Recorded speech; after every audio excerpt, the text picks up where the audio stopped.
بسم اللہ الرحمن الرحیم نحمدہ و نصلی علی رسولہ الکریم اما بعد۔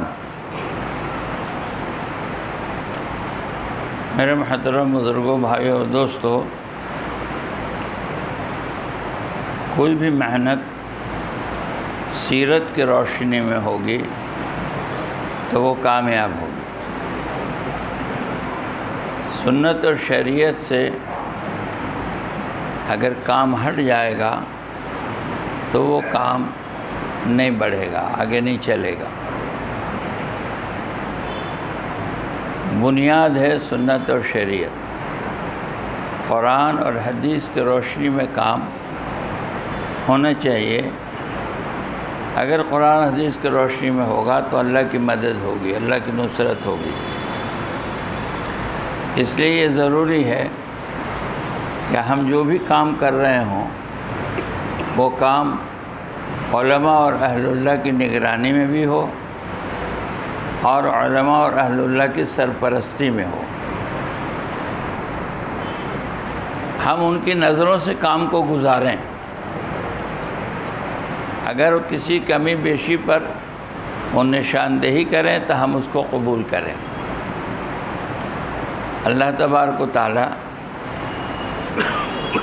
اس کام کو قبول کرتے ہیں اور پسند کرتے ہیں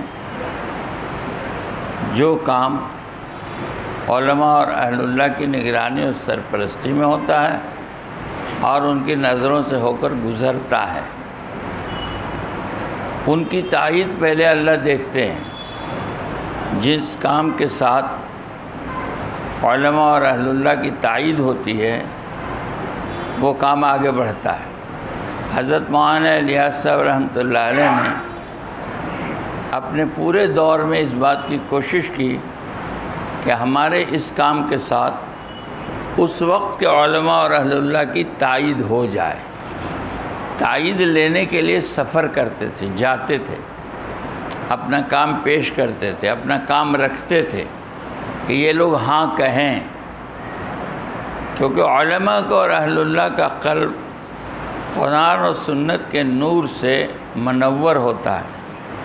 حق و باطل ان کو نظر آتا ہے، سمجھ میں آتا ہے۔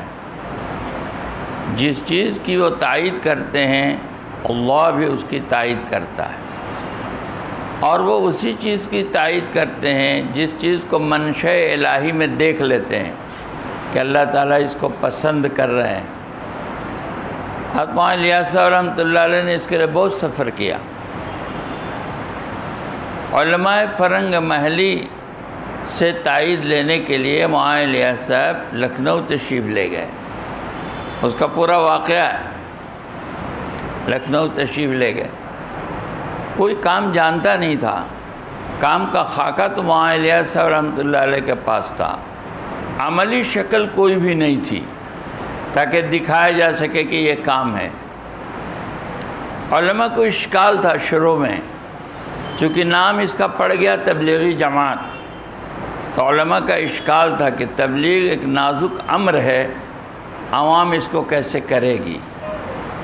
بے پڑھی لکھی عوام تبلیغ میں جاتی ہے، اگر یہ تبلیغ کرے گی تو دین کی شکل بگاڑ دے گی، دین کے بدلے میں بے دینی کی تبلیغ کرے گی۔ مولانا الیاس صاحب رحمۃ اللہ علیہ علماء سے مذاکرہ کرتے تھے، ان کے سامنے کام رکھتے تھے، لیکن چونکہ عملی نمونہ کوئی نہیں تھا تو علماء کا اشکال اپنی جگہ پر تھا۔ جونپور میں جمعیت علماء کا اجلاس تھا، حضرت مدنی تشریف لے گئے تھے۔ انہی تاریخوں میں ایک تبلیغی اجتماع بھی جونپور میں تھا، حضرت مولانا الیاس صاحب رحمۃ اللہ علیہ تشریف لے گئے تھے۔ مولانا الیاس صاحب رحمۃ اللہ علیہ کو معلوم ہوا کہ حضرت مدنی تشریف لائے ہیں جمعیت کا اجلاس ہے، تو آپ نے مجمع کو کہا کہ وہیں چلو، جمعیت کے اجلاس میں حضرت مدنی کے پاس۔ اجتماع بند کر دیا، اپنے مجمع کو لے کر وہاں چلے گئے۔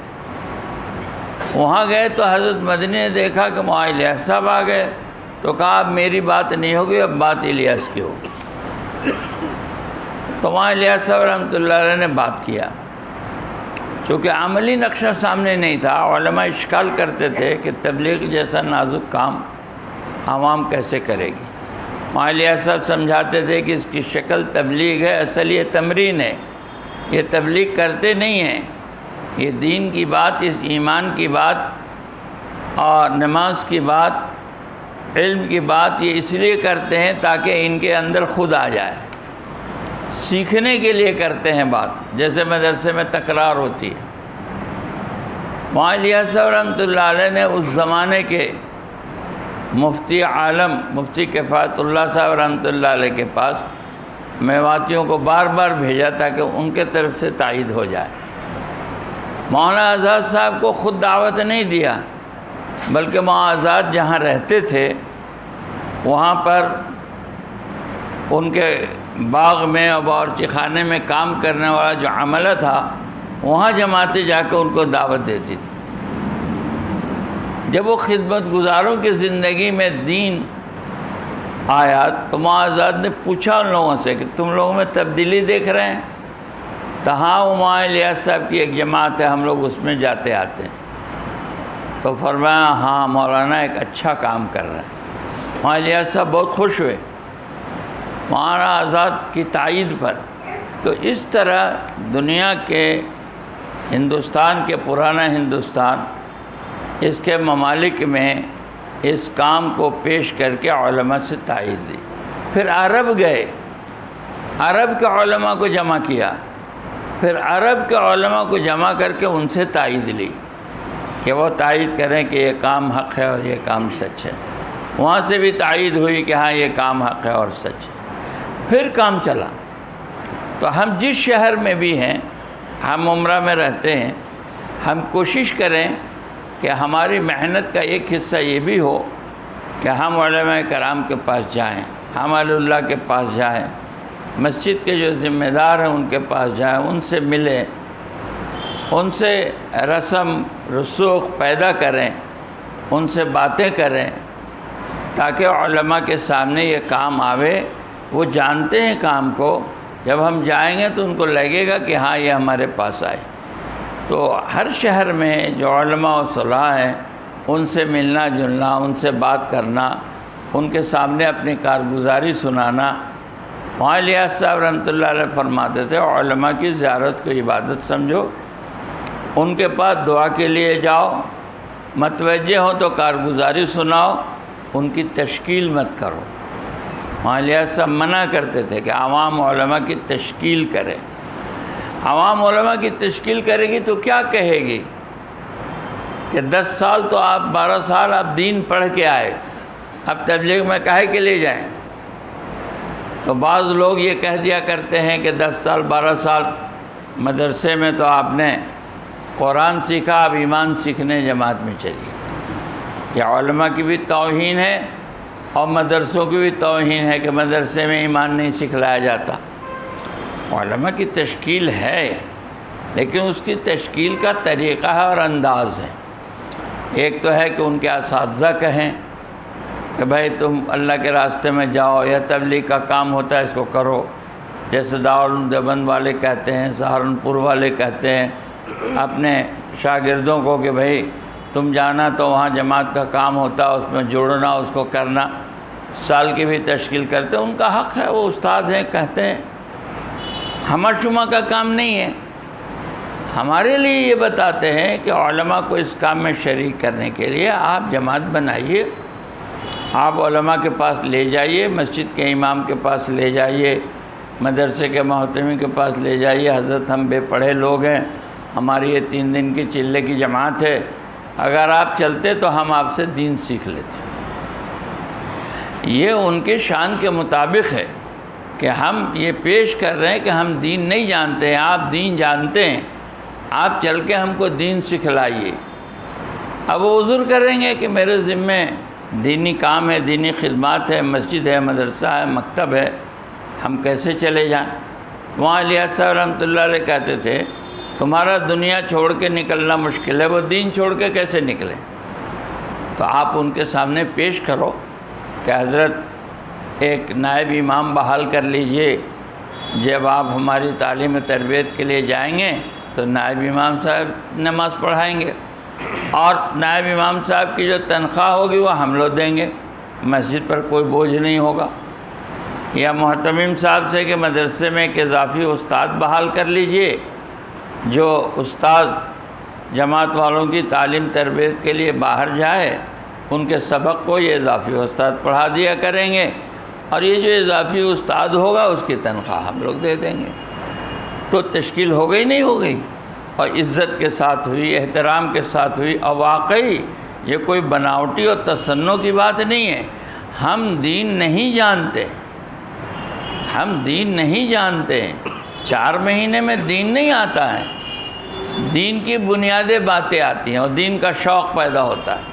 اگر یہ غلط فہمی ہو کہ 4 مہینہ لگا کر ہم دیندار ہو گئے تو یہ بہت بڑا دھوکہ ہے، بہت بڑا دھوکہ ہے۔ ظاہر میں ہم دیندار نظر آتے ہیں، ظاہر میں ہم نظر آتے ہیں دیندار، کہ چلے میں 4 مہینے میں ہماری ظاہری شکل و صورت سنت اور شریعت کے مطابق ہو جاتی ہے تو لوگ سمجھتے ہیں کہ یہ دیندار ہیں، ہم بھی غلط فہمی سے سمجھنے لگتے ہیں کہ دیندار ہیں، لیکن دین کی بنیادی باتیں بھی ابھی ہم کو معلوم نہیں ہیں۔ دعوت شوق اور فکر پیدا کرتی ہے، دعوت شوق پیدا کرتی ہے دین پہ چلنے کی، اور دعوت فکر پیدا کرتی ہے، اپنی آخرت کی بھی فکر پیدا کرے گی اور امت اور انسانیت کی بھی فکر پیدا کرے گی۔ دعوت فکر پیدا کرے گی، لیکن اس دعوت کو علم کی ضرورت پڑے گی۔ اگر علم نہیں ہوگا تو یہ دعوت جہالت کی طرف لے کے جائے گی، اس لیے علم چاہیے، اور علم 2 ہیں، فضائل کے بھی اور مسائل کے بھی ہیں۔ تبلیغ میں فضائل کا علم سیکھا جاتا ہے، مسائل کا علم تو علماء کے پاس سیکھا جائے گا۔ جتنے اوامر ہیں ہر امر کے فضائل بھی ہیں اور ہر امر کے مسائل بھی ہیں۔ حضرت معاذ صاحب رحمۃ اللہ علیہ فرماتے تھے ہر امر کے فضائل ہیں اور ہر امر کے مسائل ہیں۔ فضائل تو ہم فضائل کی تعلیم میں جماعتوں میں جا کے سیکھ لیتے ہیں کہ فضائل کیا ہیں ان اوامر کے، لیکن مسائل کے لیے تو علماء کے پاس جانا ہوگا۔ فضائل کی تعلیم کی بہت اہمیت ہے، فضائل کی تعلیم ایمانیات کی تعلیم ہے، اس سے دین پر چلنے کا شوق پیدا ہوتا ہے، لیکن فقہا نے اس کی درجہ بندی میں اس کو نفل کہا ہے، اور مسائل فقہا کے نزدیک فرض ہے مسائل کا سیکھنا۔ نماز کے فضائل کو سنانا بہت اہم ہے لیکن نفل ہے، اور نماز کے مسائل کو سیکھنا یہ فرض ہے۔ تو مسائل تو علماء کے پاس جا کے سیکھیں گے ہم، کہ ہم علماء کے پاس جا کے سیکھیں گے۔ طریقے دعوت ہم علماء کے پاس جا کے سیکھیں گے کہ دعوت کا طریقہ کیا ہوگا، کس طریقے سے دعوت دی جائے گی۔ انبیاء کی دعوت میں یہ ملے گا، قرآن نے اس کو بیان کیا ہے کہ کس طرح دعوت دی جائے گی، اس کا اسلوب کیا ہوگا، اس کا نہج کیا ہوگا، اس کا طریقہ کیا ہوگا۔ تو فکر جو پیدا ہوگا اور شوق جو پیدا ہوگا وہ تو دعوت سے ہوگا، لیکن طریقہ کار کہ یہ علماء کے پاس ملے گا کہ طریقہ کار کیا ہوگا، اس کے مسائل کیا ہوں گے، اس کے قیودات کیا ہوں گے، اور مزاج دعوت کہ دعوت میں مزاج کون سا چلے گا، کس مزاج سے دعوت دیں گے، تو یہ صلحاء کے پاس ملے گا، یہ اولیاء اللہ کے پاس ملے گا مزاج دعوت۔ تو یہ 3 چیزیں 3 جگہ ہیں، دعوت، تعلیم، تزکیہ، کہ دعوت فکر پیدا کرے گی، شوق پیدا کرے گی، عظمت پیدا کرے گی، جذبہ پیدا کرے گی، لیکن کیسے کریں یہ علم سے ملے گا کہ کیسے کریں۔ قرآن بتائے گا کیسے کریں، نبی صلی اللہ علیہ وسلم کی زندگی بتائے گی کیسے کریں، طریقہ کیا ہوگا کرنے کا، اسلوب کیا ہوگا کرنے کا، پوری سیرت بتائے گی کہ نبی پاک صلی اللہ علیہ وسلم نے اور انبیاء علیہ السلام نے اس دعوت کے کام کو کیسے کیا، یہ سیرت بتائے گی، یہ سیرت سے ملے گا۔ اور مزاج کیا ہوگا دعوت میں، کس مزاج کے ساتھ، یعنی کن صفات کے ساتھ، صفات کیا ہونے چاہیے، کن صفات کے ساتھ دعوت کا کام ہوگا، تو یہ صفات پیدا ہوں گے اہل اللہ کے پاس۔ یہ تینوں چیزیں اگر ایک جگہ جمع ہیں تو غنیمت ہے۔ ہم لوگ جب اپنے بزرگوں کے پاس جاتے تھے تو ایک ایک وقت میں وہاں علماء بھی تھے، صلحاء بھی تھے، وہ داعی بھی تھے، وہ اعلیٰ درجے کے عالمی سطح کے داعی بھی تھے، اور وہ بڑے درجے کے علماء بھی تھے، اور بڑے درجے کے صلحاء بھی تھے۔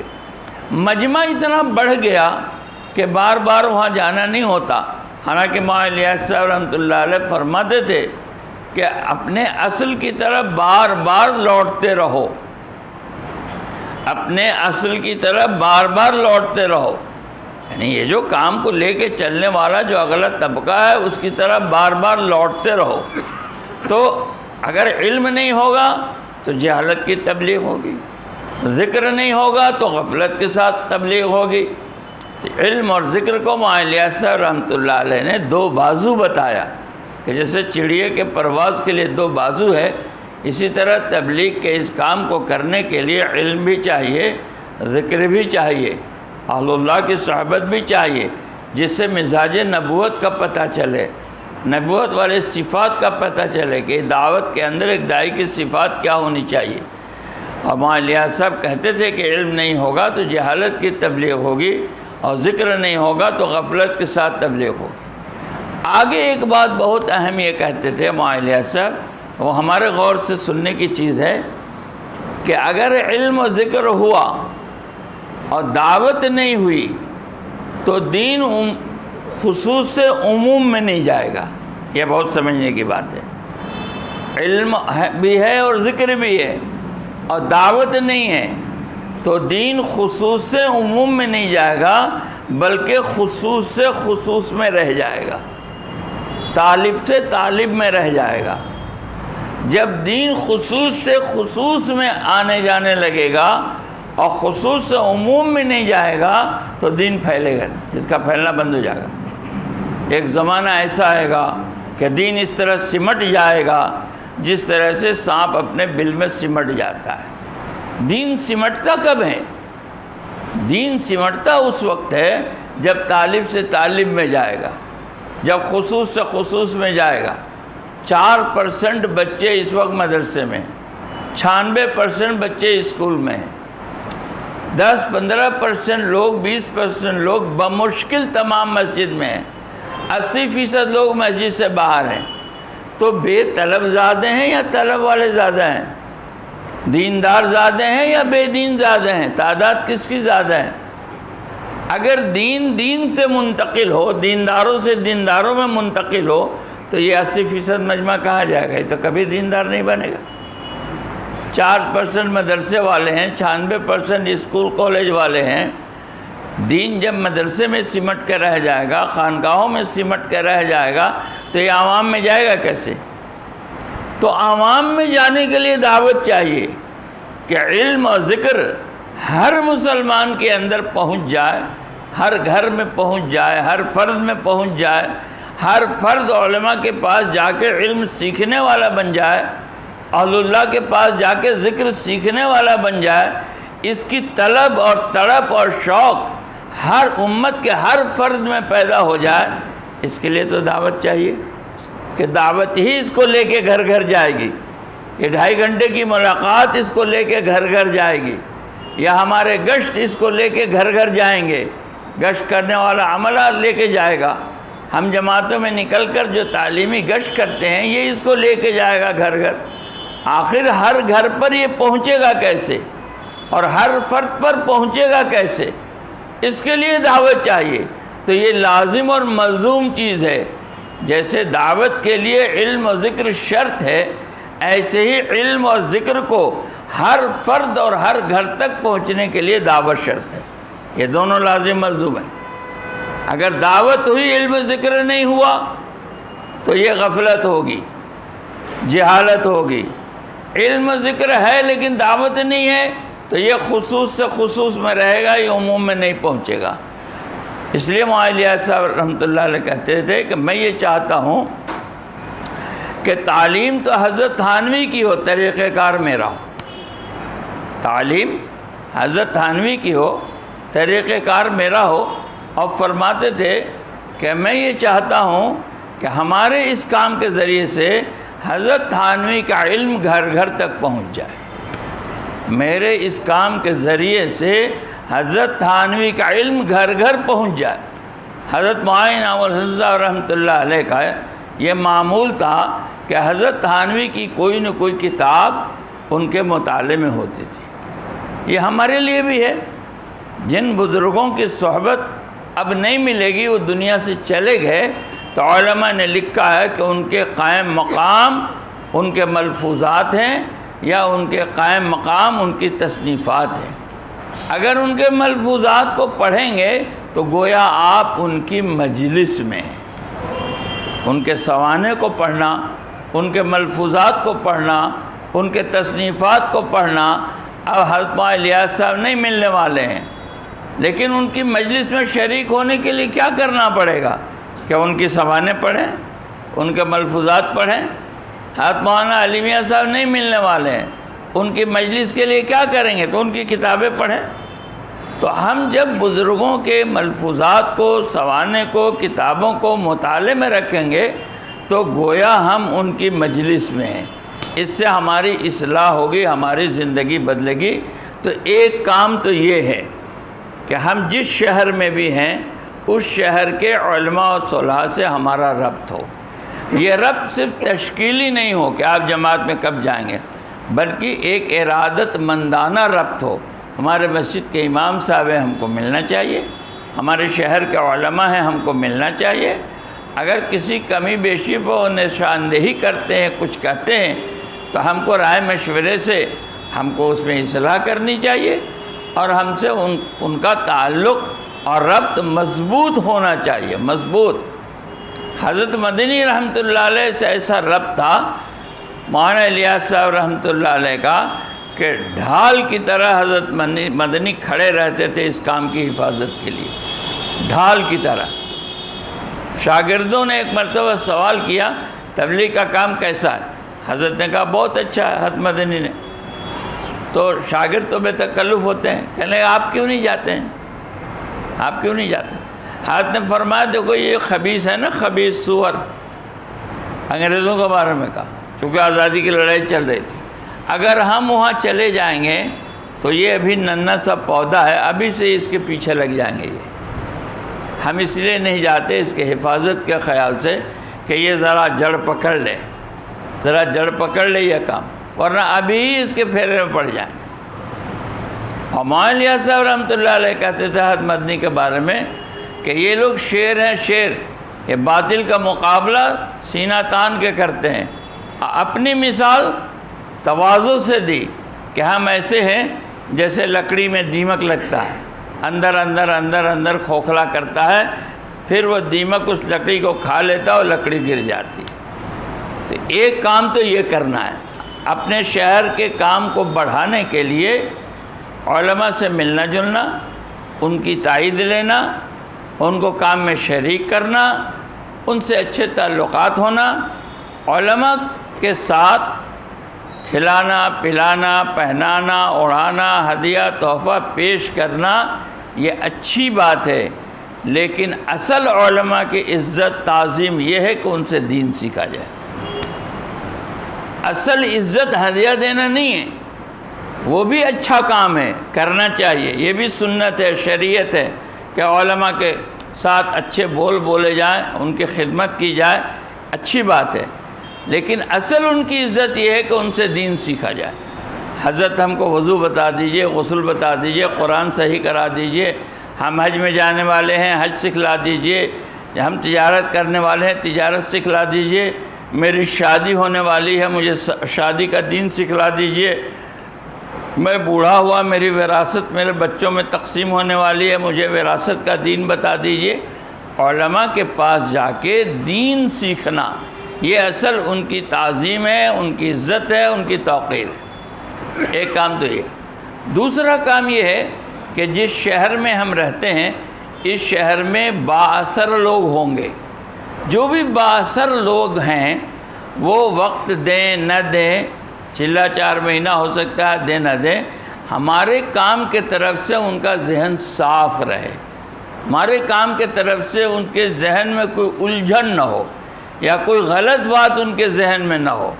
تو ہمارے میں جو اس سطح کے لوگ ہیں جو ان کا ذہن صاف کر سکتے ہو، تو ایسے بااثر لوگوں سے مل کر ان کے ذہنوں کو اپنے کام کی طرف سے صاف کرنا کہ یہ نبوت والا کام ہے، یہ دعوت والا کام ہے۔ ہم کمزور ضرور ہیں، ہم نبوت والے صفات کے ساتھ متصف نہیں ہیں، ہمارے اندر بہت کمی ہے، کمزوری ہے، لیکن کام انہی کا ہے۔ یہ اللہ کا کام ہے، اللہ کے رسول صلی اللہ علیہ وسلم کا کام ہے۔ ہم کرنے والے ان خوبیوں سے آراستہ نہیں ہیں، ہم کمزور ہیں، لیکن کام انہی کا ہے۔ اسی لیے اس کام کی جو تائید کرے گا، اللہ کی تائید اس کے ساتھ ہوگی، جو اس کی مدد کرے گا، اللہ کی مدد اس کے ساتھ ہوگی۔ کوئی اس کام کو کرے نہ کرے، کم کرے زیادہ کرے، لیکن جو اس کام کے مقابلے پر آئے گا اس کی دنیا بھی جائے گی، آخرت بھی جائے گی، اس لیے کہ ہم سے آپ کا مقابلہ نہیں ہے، اس کا مقابلہ اللہ سے ہوگا، اس کا مقابلہ اللہ سے ہوگا۔ ابرہہ جب پہنچا تھا تو اس کا مقابلہ حضور صلی اللہ علیہ وسلم کے دادا سے نہیں ہوا، اس کا مقابلہ اللہ سے ہوا۔ تو جو بھی حق کے مقابلے پر آئے گا اس کا مقابلہ حق والوں سے نہیں ہوتا ہے، اس کا مقابلہ اللہ سے ہوتا ہے۔ بڑی سے بڑی طاقت اگر حق سے وہ ٹکرائے گی تو اللہ سے ٹکرائے گی، اللہ سے ٹکرا کے کوئی کامیاب نہیں ہو سکتا۔ آپ کام کم کریں، زیادہ کریں، نہ کریں، حصہ لیں نہ لیں، لیکن اس کے مقابلے پر نہ آئیں۔ اس کام کو سمجھیں، یہ کام ہم لوگ کسی سیاسی مقصد کے حصول کے لیے نہیں کر رہے ہیں، یہ کام ہم لوگ کوئی پارٹی بنانے کے لیے نہیں کر رہے ہیں، کوئی اپنی جماعت و تنظیم و تحریک چلانے کے لیے نہیں کر رہے ہیں، یہ کام آخرت بنانے کا کام ہے۔ ہم اس کام کو اپنی آخرت بنانے کے لیے کر رہے ہیں۔ ہم آپ کے سامنے اس لیے آئے ہیں کہ آپ کے سامنے اس کام کو رکھ دیں کہ یہ کام ہے نبی کا، آپ جتنا ساتھ دینا چاہیں ساتھ دیں، نبی صلی اللہ علیہ وسلم کی دعائیں آپ کے ساتھ ہوں گی، اللہ کی رحمت ساتھ ہوگی۔ تو جو شہر کے خواص ہیں اور بااثر لوگ ہیں، ان کا ذہن اس کام کی طرف سے صاف ہو، اس کے لیے ان سے مل کر ان کے ذہن کو صاف کرنا، ایک کام تو یہ ہے۔ اس سے کام میں جماؤ مضبوطی آئے گا، اب چاہے وہ ساتھ دیں نہ دیں۔ تیسرا کام کہ شہر کے اندر ایک طبقہ ہے جو اپنا دین بھولا ہوا ہے، اس میں کم پڑھے لکھے لوگ بھی ہیں، زیادہ پڑھے لکھے لوگ بھی ہیں۔ ایسا نہیں ہے کہ صرف جو بے پڑھا ہے وہی دین بھولا ہوا ہے، بہت سے اونچی اونچی ڈگریاں رکھنے والے، اونچے اونچے عہدے پر فائز لوگ اپنا دین بھولے ہوئے ہیں۔ بڑے بڑے آفیسرز اور بڑے بڑے پڑھے لکھے لوگ بھی ان کا کلمہ صحیح نہیں ہے، ان کی نماز صحیح نہیں ہے۔ تو بنجر بستیوں کا جو نام آتا ہے، اس بنجر میں صرف وہی نہیں ہے جو بے پڑھا ہے، الف با تا سا نہیں جانتا، ABCD نہیں جانتا۔ ان بنجر بستیوں میں، بنجر محلوں میں، بنجر بلڈنگوں میں یا بنجر لوگوں میں وہ بھی ہیں جو ڈاکٹر ہیں، انجینئر ہیں، پروفیسر ہیں، وکیل ہیں، کلکٹر ہیں، SP ہیں، لیکن ان کو کلمہ نہیں آتا۔ تو یہ جو بنجر لوگ ہیں، دو طرح کے لوگ آپ کے شہر میں ہوں گے۔ ایک وہ لوگ ہیں جو دیندار ہیں، پہلے سے نمازی ہیں، دیندار ہیں، اللہ کے فریضے کو پورا کرتے ہیں، حرام کی ہوئی چیزوں سے بچتے ہیں، ان کو بھی دعوت میں جوڑنا ہے، استعمال کرنا ہے، لیکن اس کی نوعیت الگ ہے۔ اور جو لوگ دین سے دور ہیں، مسجد سے دور ہیں، اعمال سے دور ہیں، اللہ رسول سے کٹے ہوئے ہیں، ان پر بھی محنت کرنی ہے۔ ان پر محنت کی قسم الگ ہے اور ان پر محنت کی قسم الگ ہے۔ ان پر تو محنت ہوگی خروج کی کہ صاحب آپ کے اندر دین ہے، یہ دین ان لوگوں کو بھی پہنچے جن کے پاس دین نہیں ہے، اس لیے آپ اللہ کے راستے میں نکلیے۔ آپ تو دیندار ہیں، آپ نمازی بھی ہیں، آپ حاجی بھی ہیں، آپ زکوٰۃ بھی دیتے ہیں، آپ مسجد بھی آتے ہیں، سنت شریعت کے پابند بھی ہیں۔ تو یہ دین آپ کی ذات تک محدود نہ رہے، بلکہ آپ کی ذات سے نکل کر یہ دین ان لوگوں میں بھی جائے جن میں یہ دین نہیں ہے۔ ان پر محنت تو اس بات کی ہوگی۔ لیکن یہ طبقہ بہت تھوڑا ہے۔ بڑا طبقہ 80% طبقہ وہ ہے جو مسجد سے دور ہے، جو دین سے دور ہے، کلمہ نماز سے دور ہے، فرائض سے دور ہے، محرمات میں پھنسا ہوا ہے۔ اصل اس دعوت کا موضوع وہ ہے، اصل مقصد وہ ہے، وہ مختلف طبقوں میں بٹا ہوا ہے، مختلف طبقوں میں. اور یہ تو ایسی جگہ ہے جہاں ایک ایک طبقے میں کئی کئی ہزار لوگ ہیں. یہاں رکشہ والے کھوجیں گے تو کئی ہزار، 9,000 10,000 رکشہ والے ہیں، 6,000 7,000 مسلمان ہیں. یہاں ٹیچر کھوجیں گے تو کئی ہزار. جی یہاں پر چھوٹے چھوٹے کام کرنے والے کھوجیں گے تو کئی ہزار. تو یہاں کئی کئی ہزار لوگ ایسے ملیں گے جو مختلف طبقوں میں بٹے ہوئے ہیں، اور ان کا تعلق مسجد سے نہیں ہے، ان کا تعلق دین سے نہیں ہے. یہ ارتداد کے بہت زیادہ قریب ہیں. ان میں دین نہیں ہے تو ان کے گھر میں بھی دین نہیں ہے، ان کے گھر کا ماحول بھی بگڑا ہوا ہے. عورتیں بھی آزاد ہیں، مرد بھی آزاد ہیں، جوان بھی آزاد ہیں، بوڑھے بھی آزاد ہیں. یہ آزادی کی زندگی گزار رہے ہیں، یہ ارتداد کے دہانے پر ہیں. ان پر محنت کرنا اصل ہمارا کام ہے. چونکہ حضرت مولانا الیاس صاحب رحمۃ اللہ علیہ نے اس کام کو شروع کیا تھا تو اس کی بنیاد یہ بنی تھی کہ اس زمانے میں 1916 17 18 20 میں اس علاقے میں، ہریانہ پنجاب کے علاقے میں اور پچھمی یو پی کے علاقے میں جہاں کے رہنے والے تھے وہاں الیاس صاحب، مظفر نگر کا علاقہ، آگرہ کا علاقہ، ہاتھرس کا علاقہ، آج بھی ہاتھرس وغیرہ آج بھی اس کا شکار ہے کہ وہاں شدھی تحریکیں چل رہی تھیں اور مسلمانوں کے ایمان کا سودا کیا جا رہا تھا. تو حضرت مولانا الیاس صاحب رحمۃ اللہ علیہ نے اس کام کو شروع کیا ارتداد کے مقابلے پر. اسی لیے فرماتے تھے کہ میں نے اس کا کوئی نام نہیں رکھا، اگر میں اس کا کوئی نام رکھتا تو تحریک ایمانی رکھتا، تحریک ایمانی. اور اس کو تجدید ایمان کا کام کہتے تھے کہ اپنے ایمان کی تجدید کر لیا کرو، اپنے ایمان کو تازہ کر لیا کرو. عرب کے علماء کے پاس مولانا نے اس کام کو پیش کیا تو یہی کہہ کے پیش کیا کہ آپ بتائیے، سوال کیا مولانا نے اور ان سے پوچھا عرب علماء سے کہ آپ بتائیے مسلمانوں کی تعداد اس دنیا میں جتنی ہے صحابہ سے کم ہے یا زیادہ ہے؟ تو انہوں نے کہا زیادہ ہے. پھر آپ نے پوچھا کہ مساجد اس زمانے سے زیادہ ہیں کہ کم ہیں؟ تو نہیں، اس زمانے سے بہت زیادہ ہیں. علماء اور حفاظ اس زمانے سے زیادہ ہیں کہ کم ہیں؟ تو بہت زیادہ ہیں. مدارس مکاتب اس زمانے میں سے زیادہ ہیں کہ کم ہے؟ تو بہت زیادہ ہیں. مسلمانوں کے پاس مال دولت حکومت اس زمانے سے زیادہ ہے کہ کم ہے؟ تو بہت زیادہ ہے.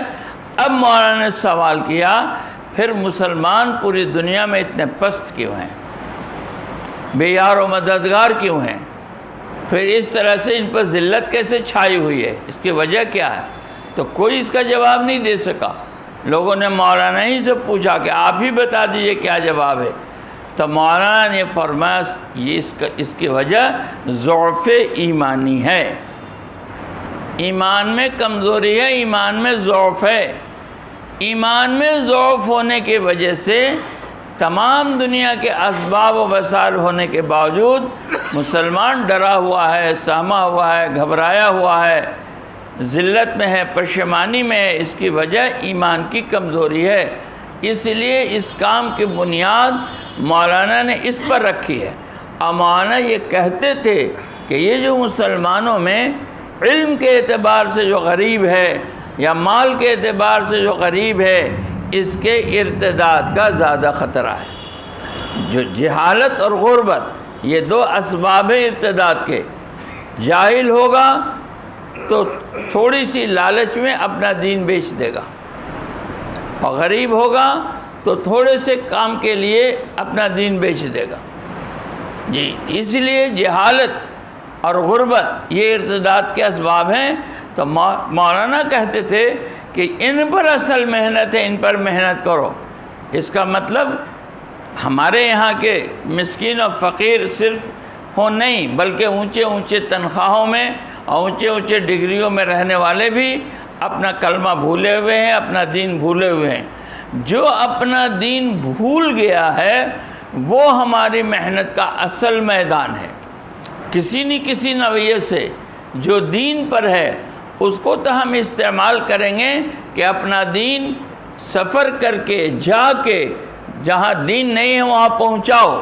دینداروں سے تو یہ کہنا ہے، چونکہ مولانا کہتے تھے کہ ہم نے یہ کام کے بارے میں کہ یہ ہمارا کام دھوبی گھاٹ ہے، ہمارے ہاں صاف کپڑے نہیں آئیں گے، ہمارے ہاں میلے کپڑے آئیں گے، بلکہ کہتے تھے کہ ہمارے ہاں حیض و نفاس کے کپڑے بھی آئیں گے، میلے کپڑے ہمارے ہاں آئیں گے، صاف کپڑے نہیں آئیں گے۔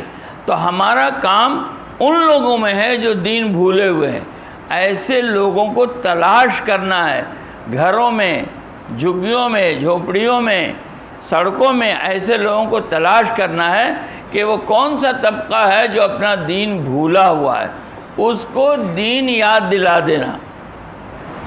ہو سکتا ہے کہ بہت جلدی وہ اعمال پہ نہ آوے، بہت جلدی نماز پہ نہ آوے، بہت جلدی فرائض پہ نہ آوے، ہو سکتا ہے بہت جلدی بہت سی برائیاں نہ چھوڑے، لیکن اگر ایمان کا مذاکرہ کر کے اس کے ایمان کو ہم نے تازہ کر دیا تو ارتداد سے بچ جائے گا۔ امام ابو حنیفہ رحمۃ اللہ علیہ فرماتے ہیں کہ 99 علامتیں آدمی میں کفر کی ہو اور ایک علامت ایمان کی ہو تو ایمان والا ہے۔ حضرت مولانا علی میاں صاحب رحمۃ اللہ علیہ سے ایک صاحب نے کہا، ہمارے جاننے والے ہیں، پڑھے لکھے آدمی ہیں اور دنیا کے اعتبار سے بڑے آدمی ہیں، حضرت مولانا علی میاں سے کہنے لگے لکھنؤ میں کہ حضرت مسلمان بہت میلا کچیلا گندا اور غریب و فقیر اور جاہل ہے۔ تو مولانا کے آنکھوں میں آنسو آ گئے اور مولانا نے کہا کہ ڈاکٹر صاحب اس حالت میں بھی یہ مسلمان اپنے ایمان کو سنبھالے ہوئے ہے، اس کو آپ کم سمجھتے ہیں؟ دوسری قوم ہوتی تو مرتد ہو گئی ہوتی، دوسری قوم ہوتی تو اس جہالت اور اس غفلت اور اس گندگی میں اور اس غربت میں اپنا دین چھوڑ دی ہوتی۔ اس کو غنیمت سمجھیے کہ اس حال میں بھی یہ مسلمان اپنے ایمان کو تھامے ہوا ہے۔ تو یہ جو ہمارے علاقے میں ایسے لوگ ہیں جو اپنے ایمان کو تھامے ہوئے ہیں، حالانکہ زندگی کے اسباب ان کے پاس بہت تھوڑے ہیں، یہ ہماری محنت کے اصل میدان ہیں۔ ان کے پاس جانا اور ان کو سمجھا بجھا کر ان کے ایمان کو تازہ کرنا، ان سے کلمے کا مذاکرہ کرنا اور پھر ان کو تھوڑی تھوڑی قربانیوں کے لیے تیار کرنا۔ اگر یہ 1 دن 2 دن 3 دن کے لیے بھی تیار ہوتے ہیں تو یہ غنیمت بات ہے کہ تھوڑے تھوڑے وقت کے لیے یہ اللہ کے راستے میں نکل رہے ہیں۔ تو یہ کام اصل کام ہے ہمارا، ان طبقوں میں محنت کرنا۔ ایک تو علماء کو مطمئن کرنا جو میں نے پہلی بات کہی، دوسرے جو خواص ہیں ان کو مطمئن کرنا کہ ان کے پاس جا کے کوئی غلط پیغام پہنچاوے، غلط بات کہے تو ان کا ذہن ہماری طرف سے صاف ہو کہ یہ سیدھے سادے لوگ ہیں، صاف ستھرے لوگ ہیں، یہ زمین کے اندر کی بات کرتے ہیں، آسمان کے اوپر کی بات کرتے ہیں، ان کو کوئی واسطہ نہیں ہے دنیا کے معاملات سے، دنیا کی چیزوں سے، یہ یکسو ہیں اپنے کام کی طرف۔ تو اس طرح سے جو خواص ان کا ذہن مطمئن ہونا چاہیے، اور اصل کام ہمارا تو ان میں ہے۔ یہ جو 80% لوگ مسجد سے باہر ہیں، دین سے دور ہیں، اصل کام ان میں ہے، ہم کو ان میں اپنی محنت کا میدان بنا کے ان میں کام کرنا ہے۔ اور اس سے آگے کی بات کہ ایک اور چیز کہ اصل ہماری اپنی زندگی کا بننا ہے، ہماری اپنی زندگی کا بننا ہے۔ اس کام کا مقصود اپنی ذات کو اللہ سے جوڑنا ہے اور اس تعلق کو مضبوط کرنا ہے۔ محنت تو ہوگی عوام میں اور نتیجہ دیکھا جائے گا اپنے میں، محنت عوام میں اور نتیجہ اپنے میں، کہ اس محنت کے ذریعے یا اس محنت کے بدلے میں میری زندگی میں کیا تبدیلی آئی، میری زندگی میں اللہ کی عظمت، اللہ کی محبت، اللہ کا تعلق کتنا آیا۔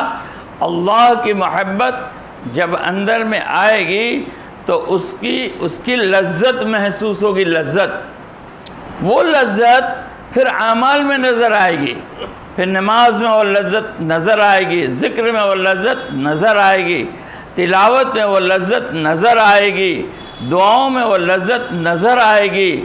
محبت جب اندر میں آتی ہے، کسی شے کی محبت کا دل میں آنا اس کی علامت لذت کا ملنا ہے۔ نشانی کیسے پہچانیں گے کہ میرے اندر اللہ کی محبت ہے؟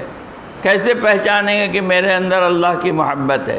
تو اس کی پہچان یہ ہے کہ اللہ کا نام لینے میں مزہ آوے، اللہ کے فرائض کو پورا کرنے میں مزہ آوے، اور جو منہیات ہیں، منع کی ہوئی چیزیں ہیں، اس کی طرف جانے سے آدمی ڈر جائے اور لرز جائے، دعاؤں میں ہمارا جی لگے، اور جب اللہ کی محبت آئے گی تو بدن میں ایک سرور محسوس ہوگا، رونگٹے کھڑے ہوں گے، اور اللہ تعالیٰ کی یاد سے آنسو بہیں گے، اور اس بات کی تمنا پیدا ہوگی، اللہ سے ملاقات کی خواہش پیدا ہوگی۔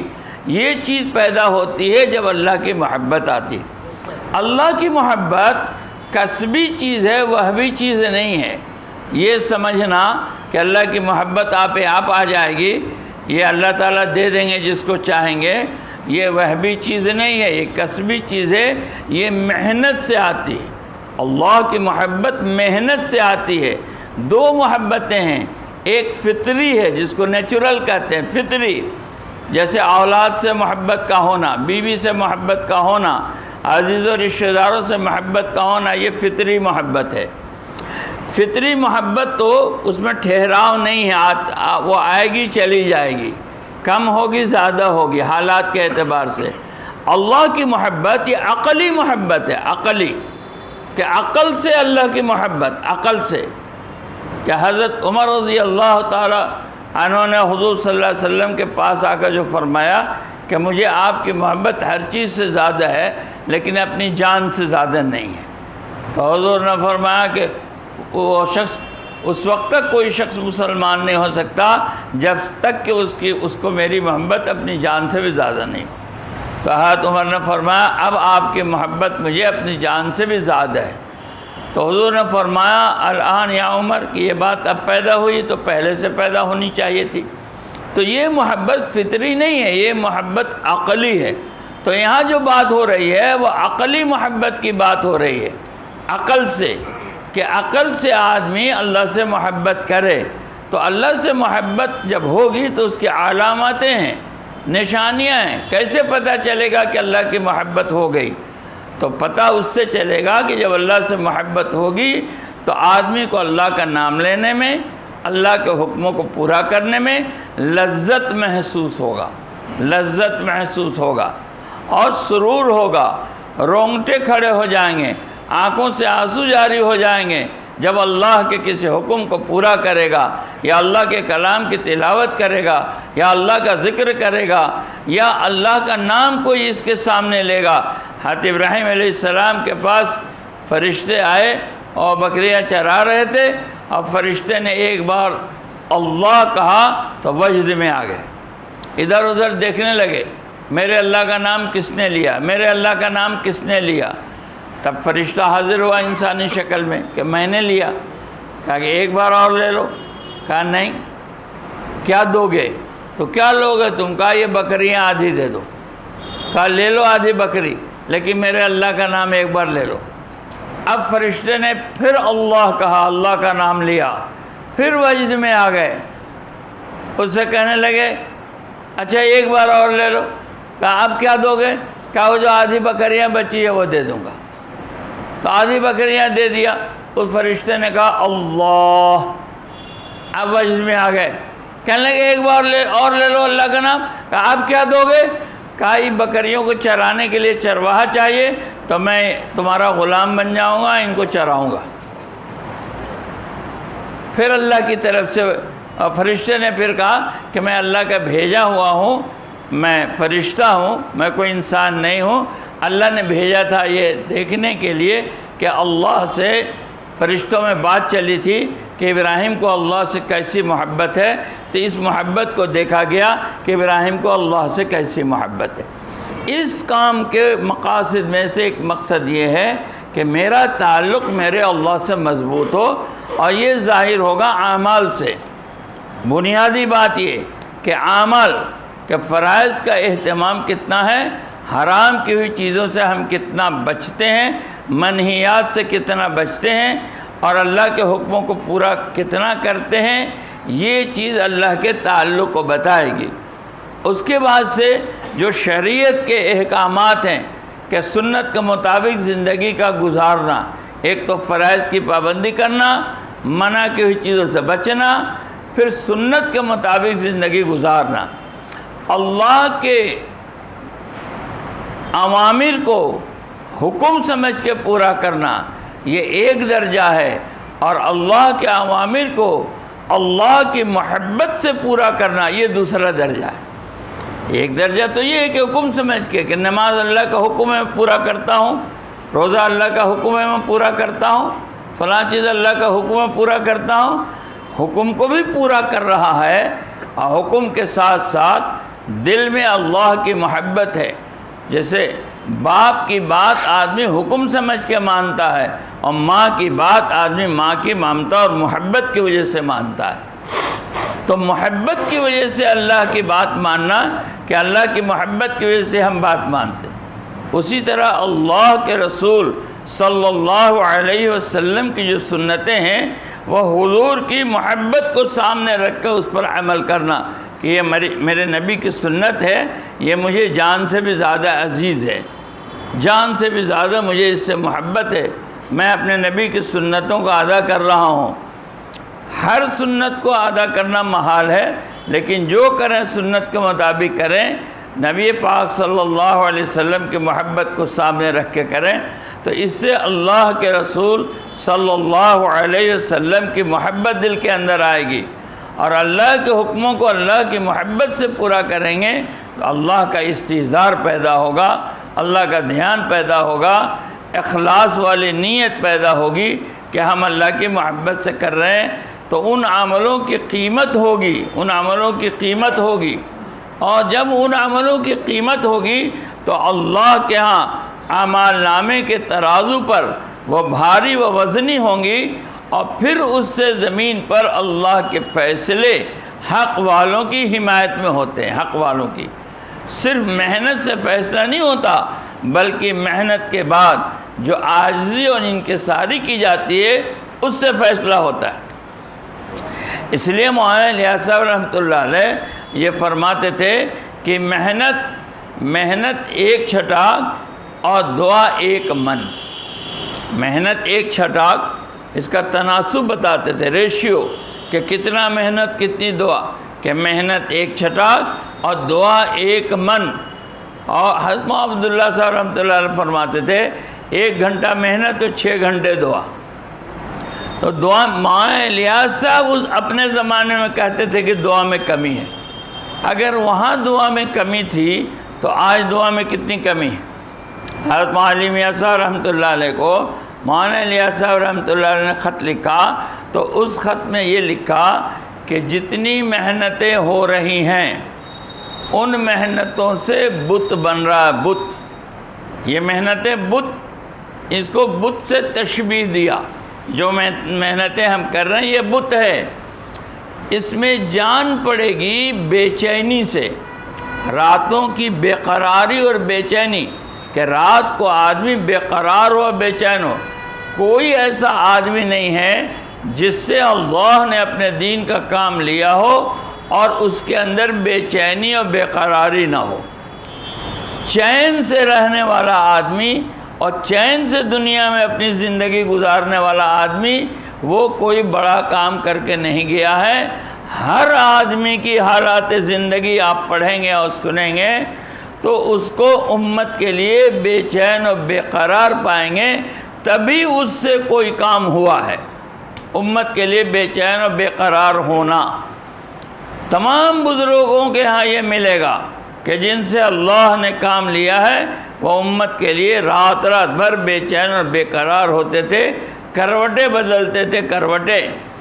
چنانچہ مولانا الیاس صاحب رحمۃ اللہ علیہ کا مشہور ہے، آپ نے سنا ہوگا کہ پوری رات بے قراری میں گزرتی تھی، بے چینی میں گزرتی تھی، اہلیہ محترمہ پوچھتی تھی نیند نہیں آ رہی تو آپ کہتے کہ جو غم مجھے لگا ہے اگر تمہیں لگ جاتا تو جاگنے والے 1 کے بجائے 2 ہو جاتے۔ ہمارے پاس فارمیٹ ہے، فارمیٹ، ہم اس فارمیٹ پہ چل رہے ہیں۔ 5 کام کا فارمیٹ ہے ہمارے پاس، روزانہ کا مشورہ، روزانہ کی ملاقات، روزانہ کی تعلیم، ہفتے کا گشت، 3 دن، یہ فارمیٹ ہے، سالانہ چلے کی ترتیب، یہ فارمیٹ ہے، اور یہ صحیح ہے کہ ابتدا یہیں سے ہوگی، یہ غلط نہیں ہے، اس کی تردید نہیں ہے بلکہ تائید ہے کہ ابتدا یہیں سے ہوگی، لیکن یہ فارمیٹ ہے، اصل تو اس میں رنگ بھرنا ہے، اور اس میں رنگ بھرے گا راتوں کی بے چینی اور بے قراری سے۔ وہ چیز نہیں ہے، وہ چیز کم ہو گئی ہے، الا ماشاء اللہ، کہ جو بے چینی اور بے قراری اللہ کے ہاں سے فیصلے کراتی ہے، وہ بے چینی اور بے قراری نہیں ہے۔ یہ مولانا الیاس صاحب لکھتے ہیں معالم الیاس صاحب کو کہ یہ تو بت بن رہا ہے محنت سے، اس میں جو جان پڑے گی وہ بے چینی اور بے قراری سے پڑے گی۔ تو یہ مجمع پرانے کام کرنے والوں کا جب یہ بے چین و بے قرار ہوگا اور مضطر ہوگا اور اللہ سے آہ و زاری کرے گا تو اللہ تعالیٰ کے فیصلے ہوں گے اور اس میں رنگ بھرے گا، اللہ تعالیٰ کے فیصلے آئیں گے اور اس میں رنگ بھرے گا۔ اس لیے اس مجمع کو ایک تو اللہ کے حکموں کو پورا کر کے اللہ سے تعلق جوڑنا ہے اور متقی بننا ہے، تقوی والا بننا ہے کہ منع کی ہوئی چیزوں سے بچ رہا ہو۔ منع کی ہوئی چیزوں سے بچنا یہ تقوی ہے، پرہیز کرنا منع کی ہوئی چیزوں سے، اور جو کہا گیا ہے اس کو پورا کرنا، اور اس کے بعد اپنی محنت کو قبول کرانے کے لیے اللہ پاک کے سامنے بے چین اور بے قرار ہو کے رونا۔ صرف اسباب کے طور پر صرف ہم نکل رہے ہوں، یہ نکلنا بہت اچھی بات ہے، لیکن اس کی قبولیت کے لیے بے چین اور بے قرار ہونا اس سے اچھی بات ہے۔ جو شہر کا دل بدلے گا اور شہر کا مزاج بدلے گا اور اللہ کی غیبی تائیدات ہمارے ساتھ ہوں گی، جو ہم کو ہمت ہماری کمزور ہو رہی ہے شہر کے احوال کو دیکھ کر اور اپنے محنت کے ضعف کو دیکھ کر جو ہمتیں پست ہوتی ہیں، اس کا علاج بے چینی اور بے قراری ہے، تاکہ اللہ کی مدد اترے، اللہ کی نصرت اترے۔ جب اللہ کی مدد اور نصرت اترے گی تو فیصلے ہوں گے اور بڑے بڑے دل عدل بدل جائیں گے، الٹ پلٹ جائیں گے۔ ایک بات یہ ہے کہ جو کچھ بھی ہم کو ہوتا ہوا دکھائی دے رہا ہے یہاں سے نہیں ہو رہا ہے، یہ وہاں سے ہو رہا ہے جہاں سے ہوتا ہوا دکھائی نہیں دے رہا ہے۔ ہم یہ اگر سمجھ رہے ہیں کہ جن اسباب کو ہم نے اختیار کیا ہے یہی اسباب فیصلہ کریں گے، ایسا نہیں ہے، بلکہ سبب ہے۔ اسباب کیا ہے اس کو سمجھیں ہم، اسباب کیا ہے؟ اللہ کے فیصلہ کرنے کی جگہ ہے اسباب، وہاں سے اللہ کا فیصلہ نکلتا ہے، وہاں ہے نہیں کچھ، وہاں سے اللہ کا فیصلہ نکلتا ہے۔ ہدایت ہماری محنتوں میں نہیں ہے، بلکہ ہماری محنتوں کے اندر سے ہدایت نکلتی ہے اللہ کے امر سے۔ اصل اللہ کے اوامر ہیں، اللہ کا امر ہے، اللہ کا حکم ہے۔ جیسے درخت کے اندر پھل نہیں ہے، بلکہ پھل کہاں ہے کہ اللہ کے امر میں۔ اللہ درخت کو حکم دیتا ہے تو وہ پھل دیتا ہے۔ گائے کے اندر دودھ نہیں ہے، دودھ تو اللہ کے امر میں ہے، اللہ کے حکم میں ہے۔ تو اسباب یہ اللہ کے حکموں کے ظاہر کرنے کے مقامات ہیں، ہے نہیں اس میں کچھ۔ اللہ کے حکموں کے ظاہر کرنے کے مقامات ہیں اسباب۔ اگر کہیں سے ناکامیابی ہے تو یہ اللہ کا حکم ظاہر ہو رہا ہے، کہیں کامیابی ہے تو اللہ کا حکم ظاہر ہو رہا ہے، کہیں ہدایت ہے تو اللہ کا حکم ظاہر ہو رہا ہے۔ اس کا تعلق ہماری محنتوں سے نہیں ہے، بلکہ اس کا تعلق اللہ کے امر سے ہے۔ تو اندر میں ایک غیبی نظام چل رہا ہے جو ہم کو دکھائی نہیں دے رہا ہے، ایک غیبی نظام اندر میں چل رہا ہے جو ہم کو دکھائی نہیں دے رہا ہے۔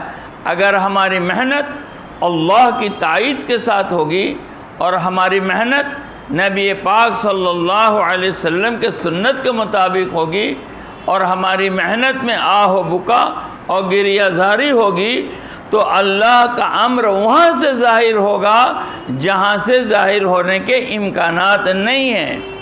باطل سے حق نکلے گا، باطل سے حق نکلے گا، یہ ظاہر ہوتا ہے، یہ ظاہر ہوں گی، چیزیں الٹتی پلٹتی نظر آئیں گی۔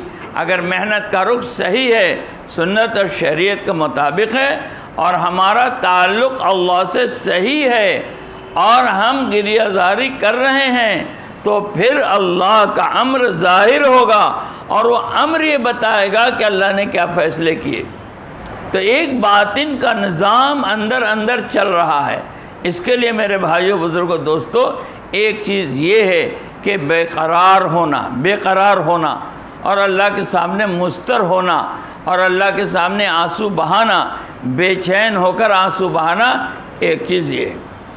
اور ایک چیز یہ ہے کہ فیصلہ کام اللہ کا ہے، کام اللہ کا ہے، میرے باپ دادا کا کام نہیں ہے۔ ہم اپنے باپ دادا کا نام روشن کرنے کے لیے کام نہیں کر رہے ہیں۔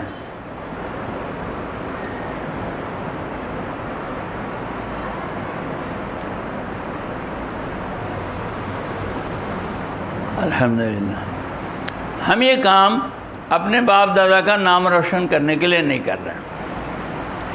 نہ ہم یہ کام نام کے لیے کر رہے ہیں، نہ دام کے لیے کر رہے ہیں، نہ مقام کے لیے کر رہے ہیں۔ دام یعنی پیسہ، مقام یعنی عہدہ۔ نہ ہم نام کے لیے کر رہے ہیں، نہ دام کے لیے کر رہے ہیں، نہ مقام کے لیے کر رہے ہیں۔ یہ کام ہم اللہ کے لیے کر رہے ہیں۔ اس کے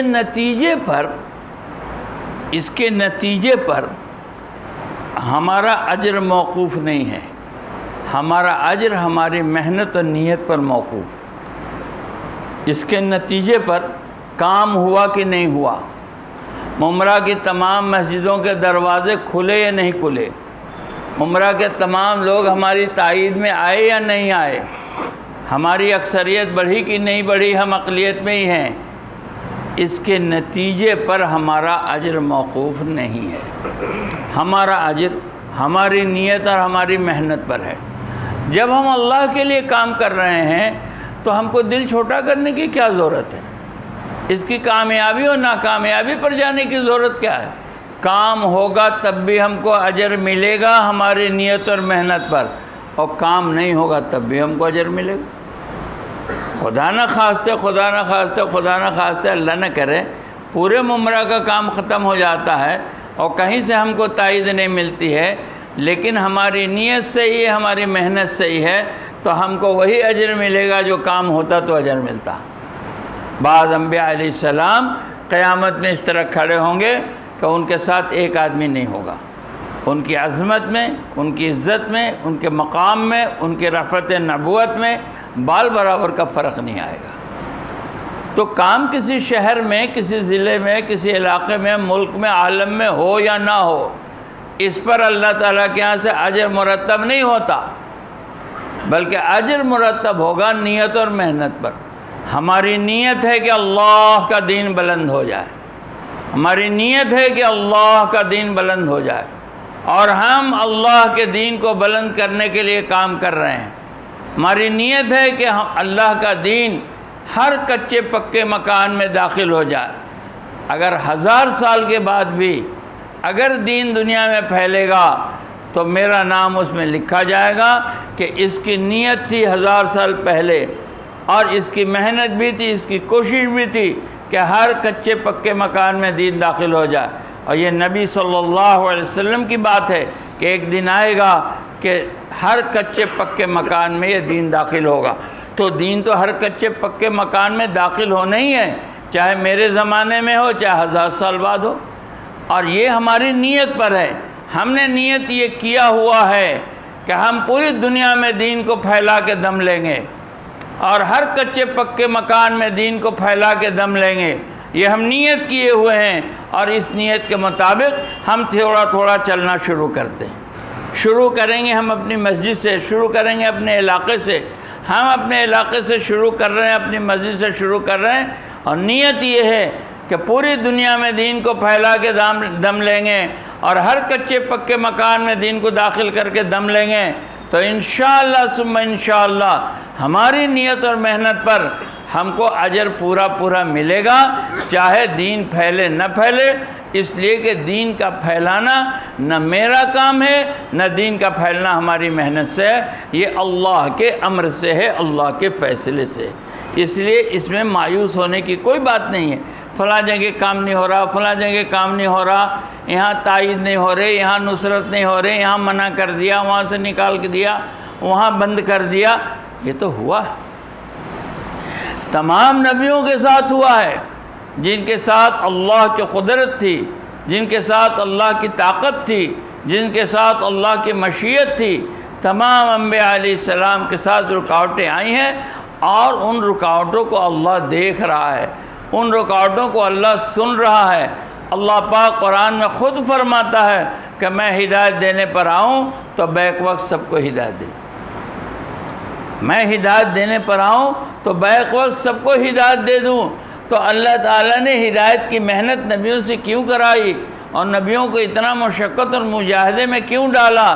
اس لیے کہ رفعت مقام نبوت کی یہ شان ہے کہ ان کو امت کے بیچ پھرنا پڑے گا، امت کی کڑوی کے سیلی سہنی پڑے گی۔ یہ مزاج دعوت ہے کہ جو دعوت کا کام کرے گا اس کو سہنا پڑے گا۔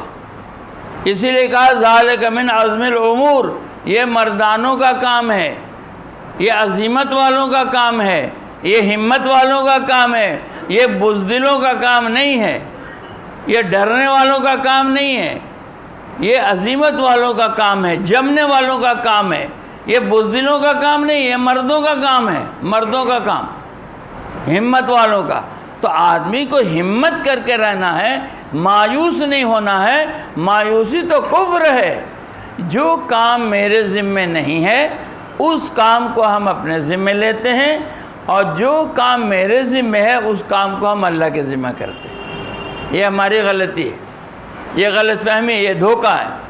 کچھ کام میرے ذمے ہے، کچھ کام اللہ کے ذمے ہے۔